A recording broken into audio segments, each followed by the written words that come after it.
వేడి పెరుగుతోంది. Sir ఇరాన్కి China బహిరంగ మద్దతు, అమెరికాకు బెరుకు, ఇండియాకు షీజింగ్. అంటే మనకు తెలుసు కదా, ట్రంప్ నేను ఇరాన్ మీద ఆర్థిక ఒత్తిడి పెంచబోతున్నాను, ఎకనామిక్ వార్ చేయబోతున్నానని ఒక ప్రకటన చేశాడు.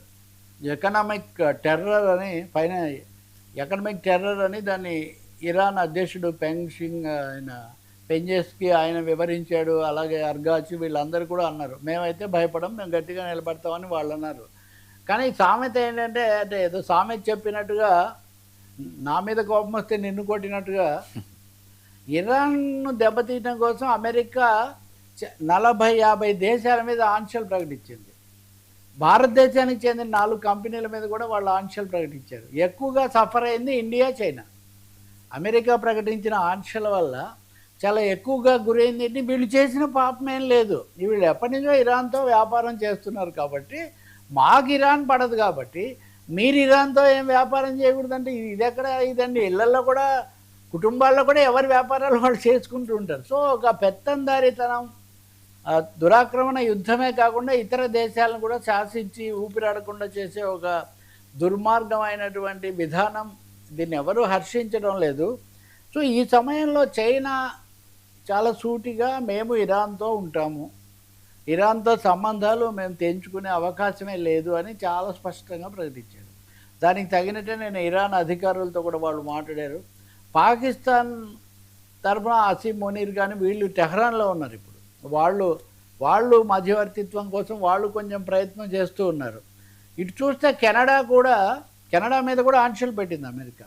కెనడా కౌంటర్ టారిఫ్స్ అమెరికా మీద చాలా భయంకరంగా విధించేసింది. సో అమెరికా మీద ఇటు యూరోపియన్ కంట్రీసు, అమెరికా ఖండంలో ఉండేటటువంటి దేశాలు మాత్రమే కాకుండా చైనా ఇంత భారీగా ఐ స్టాండ్ బై ఇరాన్ అని చెప్పడం, ఈ సమయంలో భారతదేశం యొక్క ప్రతినిధి Ajit Doval, special representative SR talks అని 25వ రౌండ్ నిన్న జరిగాయి, వాటి కోసం ఆయన బీజింగ్లో ఉన్నారు.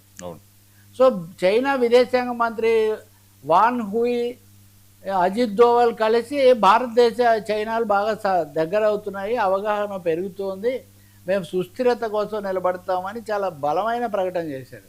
దీని మీద చైనా ఎక్స్పర్ట్ ఒక ఆయన మీడియాతో మాట్లాడుతూ, భారతదేశం చాలా వరకు ట్రంప్తో అమెరికాతో సన్నిహితంగా మోదీ వెళ్ళారు, కానీ ఈ మధ్య ట్రంప్ చేస్తున్న పనులు ఇవన్నీ చాలా ఇబ్బందికరంగా మాట్లాడిన తర్వాత keeping all eggs in one basket, అన్నీ ఒకటే చోట పెట్టకూడదు, తన వ్యూహాత్మక ప్రయోజనాలు కూడా కాపాడుకోవాలని ఇండియా గుర్తించినట్టుగా ఉంది. అందువల్ల వాళ్ళు చైనాతో కూడా దూరం తగ్గించుకోవడానికి చాలా ప్రయత్నం చేస్తున్నారని రెండు దేశాలు కూడా చాలా స్నేహపూర్వకంగా సుహృద్భావంగా మాట్లాడారు. అంతగా ఫోకస్గా ఏంటంటే జైశంకర్ భారత విదేశాంగ మంత్రి ఈ సమయంలో రష్యాలో ఉన్నారు. నిన్న ఆయన పుతిన్ను కలుసుకున్నప్పుడు భారతదేశం రష్యా వ్యాపారంలో మనం చాలా లోట్లో ఉంటాం, డెఫిసిట్లో ఉంటాం. ఎందుకంటే రష్యా నుంచి మనం ఎప్పటి నుంచో సాంప్రదాయకంగా మనకున్న సంబంధాలు వీటన్నిటి రీత్యా. So our only concern is huge deficit అంటే ఓకే, ట్రేడ్ ఇంప్రూవ్ అవుతుంది కదా ఈ మధ్య అని చెప్పి పుతిన్ అన్నాడు. కాబట్టి జైశంకర్ రష్యాకు వెళ్ళటము, అజిత్ దోవల్ చైనాకు వెళ్ళటము, ఇండియా చైనా కూడా సరిహద్దు ప్రాంతాల్లో ట్రాంక్విలిటీ కొంత సాధారణ పరిస్థితి తెచ్చుకొని గట్టిగా నిలబడాలనుకోవటము. సెప్టెంబర్లో బ్రిక్స్ సమావేశం ఇండియాలో జరుగుతుంది. సో ఇప్పుడు బ్రిక్స్ సమావేశానికి మామూలు కంటే చాలా ఎక్కువ ప్రాధాన్యత ఏర్పడింది. దానికి రష్యా వాళ్ళు వస్తారు, చైనా వాళ్ళు వస్తారు, ఇంకా చాలామంది సౌత్ ఆఫ్రికా అంతా వస్తారు. కాబట్టి బ్రిక్స్ సమావేశం ద్వారా ట్రంప్ యొక్క దూకుడుకు విర్రవిగుడుకు గట్టి సమాధానం లభిస్తుంది, మరొక సమాంతర వేదిక మార్గం ఏర్పడుతుందని చెప్పి నిపుణులు ఆశిస్తున్నారు. నిన్ననే కెనడా ప్రధానమంత్రి ఒక మాట అన్నాడు, ఈ ట్రంప్ ఊరికే విర్రవిగుతుంటాడు, అతను ఇప్పటికే పరాజితుడు, ఓడిపోయిన వాడు, భంగపాటుకు గురైనటువంటి వాడు, ఏమాత్రం నమ్మదగని వాడు అని చెప్పి కూడా చాలా తీవ్ర భాషలో చెప్పున్నారు.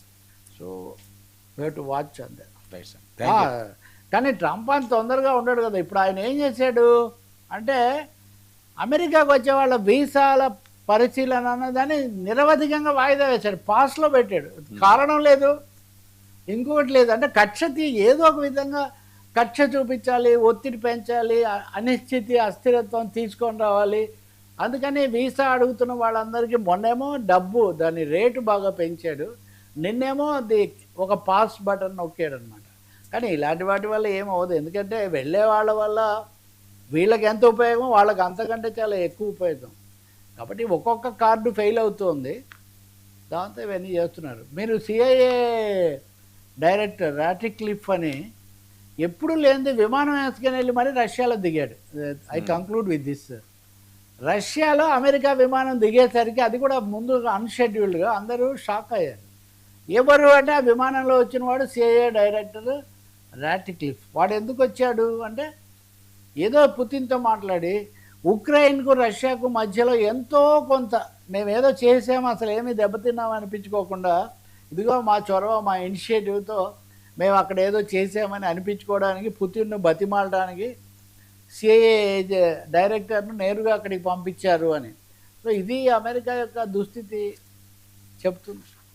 Right sir, thank you so much Ravi గారు. ఇది ఈనాటి